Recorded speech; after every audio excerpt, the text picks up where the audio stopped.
Okay, so the last topic for this chapter is dilution.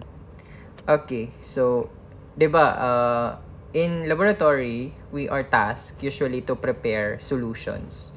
So, there are two methods for preparation of solution. So, first is the preparing stock solution. So, unsa man itong ginatawag na stock solution? So, this is prepared by weighing out an appropriate portion of solid or measuring out of an appropriate volume of pure liquid and diluting to a known volume. So for example, if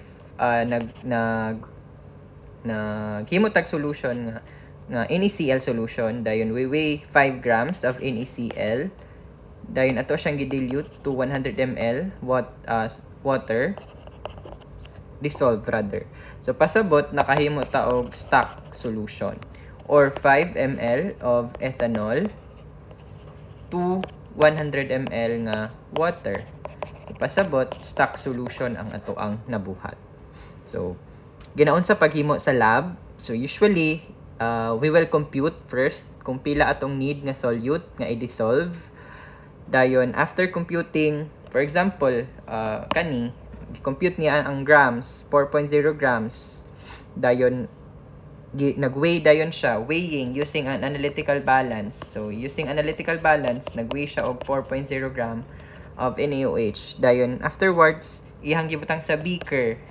Dayon, ihang gi-dissolve sa beaker. Dayon, nag-add dayon siya og water. So, again, steps for preparation of stock solution: compute the mass of the solute, weigh the mass of the solute, place in the beaker, and add the appropriate nga volume. Napud tay preparation of solution by dilution. So, dilution refers to a process of adding additional solvent to a solution to decrease its concentration. So, adding solvent to a solution resulting to a lower concentration. So, a practical way of preparing dilute concentration of solution in the lab is using the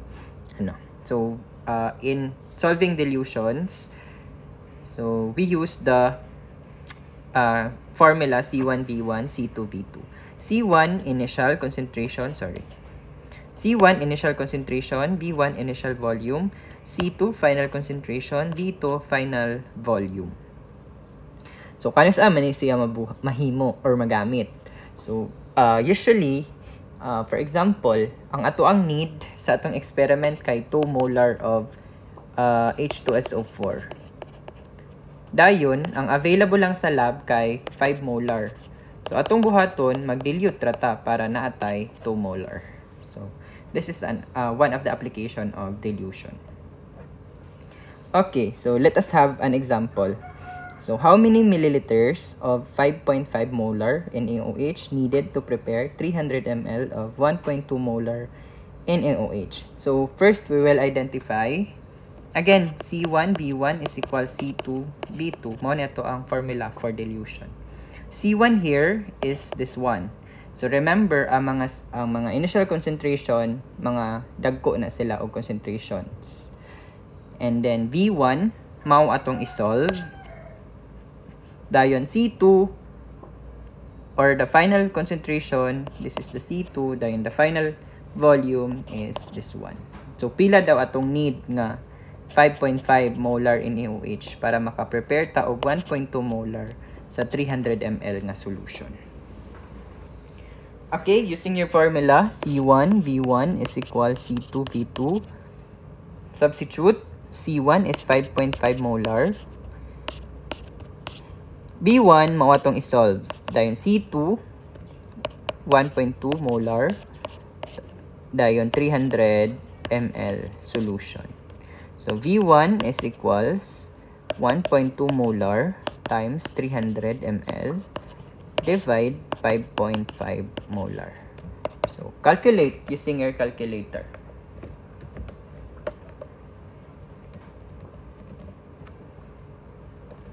The answer for this one is 65.45 ml. So pasabot, kailangan nato og 65.45 ml of NaOH ibutang nato siya sa beaker, dayon add dayon water. Ang question, pila man ang volume ni water nga atong i-add? So we have 300 ml solution minus 65.45 ml nga NaOH. Water day nato nga i-add is 300 minus 65.45 is 234.55. So again, to dilute, kailangan nato og 65.45 ml nga NaOH. Butangan nato og water nga 234.55 ml para makahimo ta og 1.2 molar sa 300 ml solution. Okay.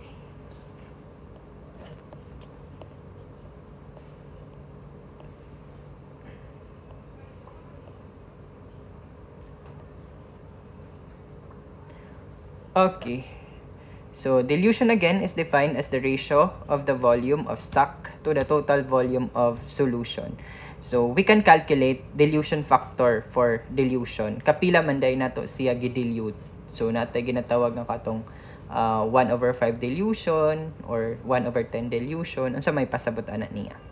So, let us remember calculating dilution factor or dilution as the volume of the sample divide the total volume of the solution.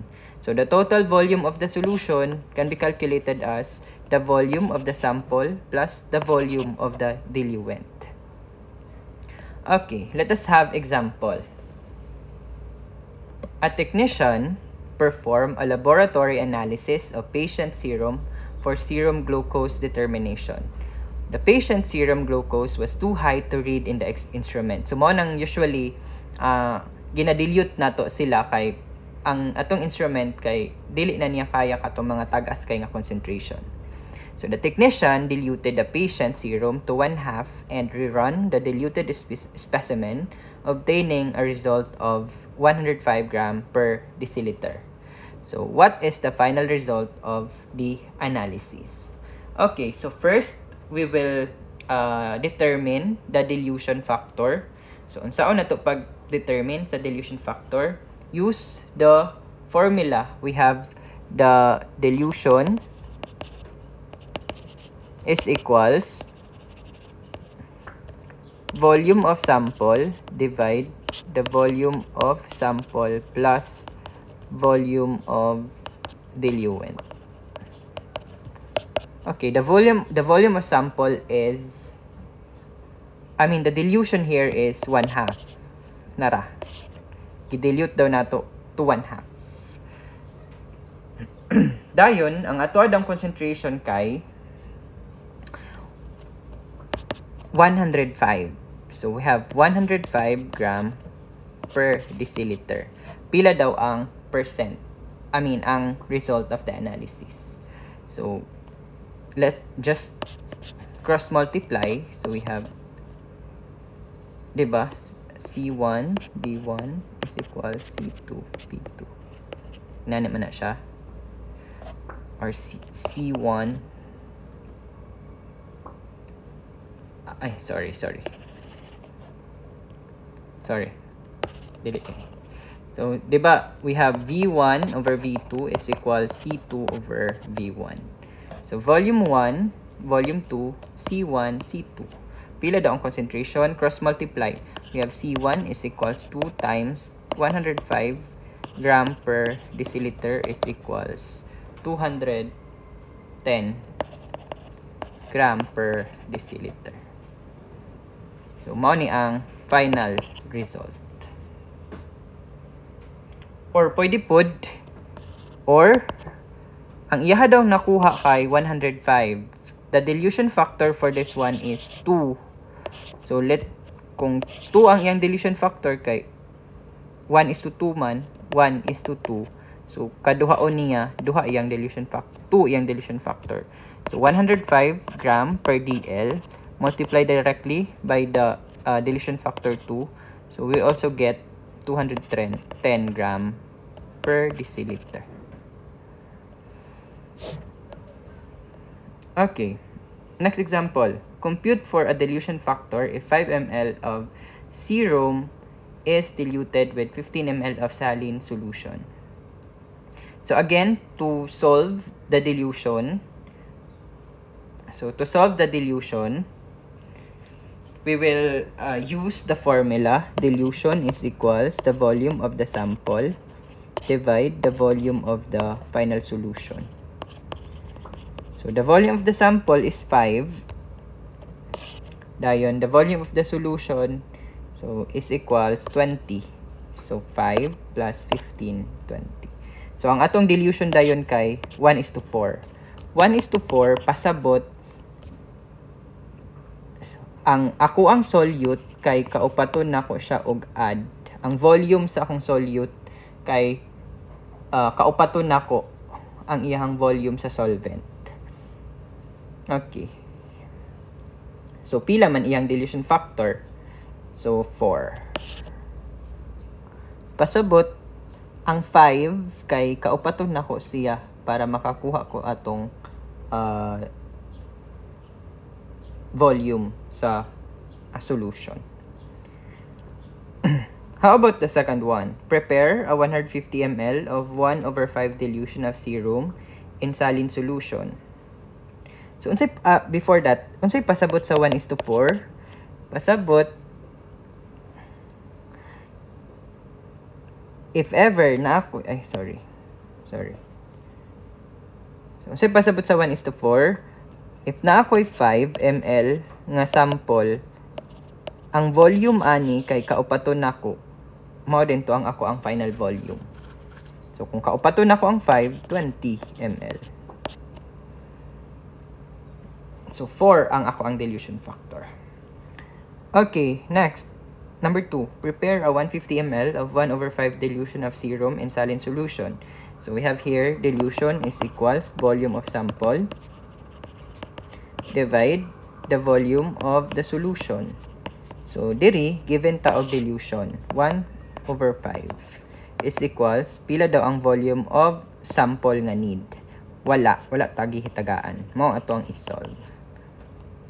Divide the volume of solution which is 150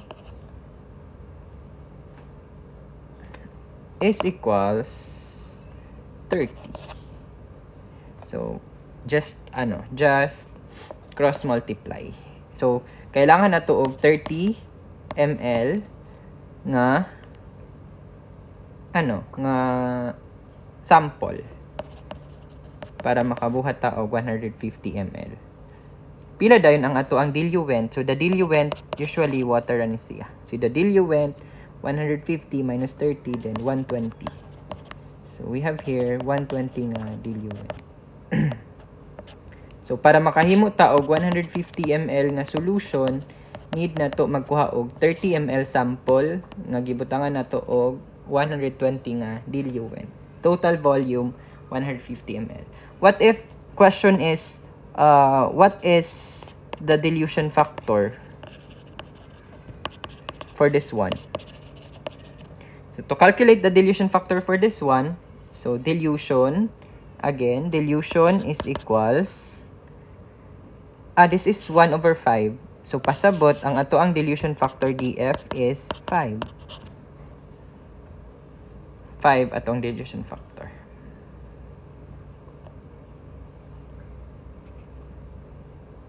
Okay, next example. A laboratory procedure calls for 250 ml of an approximate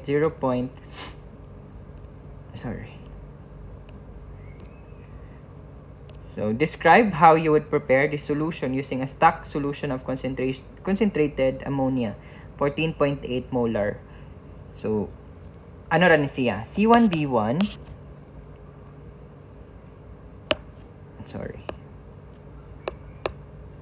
C1V1 is equal C2V2. Pila ang C1? C1 is, again, usually ang katong mga C1 mao tong mga dagko nga value, 14.8 molar. Pila ang volume? Mao tong isolve. C2 0.10, dayon V2 250 ml. So equals So we have here V1 is equal 0.10 molar times 250 ml divide 14.8. So V1 na to karon is pilang V1? V1 for this one is 1.70 ml. Pasabot, kung na ako'y available sa lab na 14.8 molar solution, magkuha ra ko ato og 1.70 ml. Dayon, adan nako siya og water. Pila man ang water nga akong i-add? Kay ang total volume man kaya kay 250 ml minus 1.70 ml. The water needed is 248.30.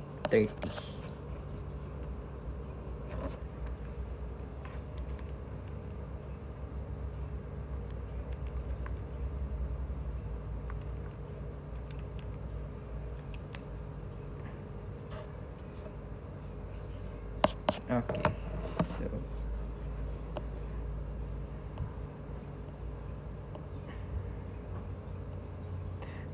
okay, this one, practice this one, practice on your own. And then for this one, assignment.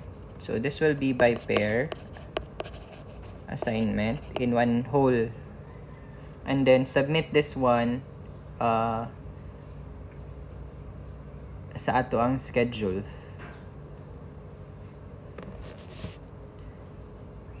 So that ends topic 3.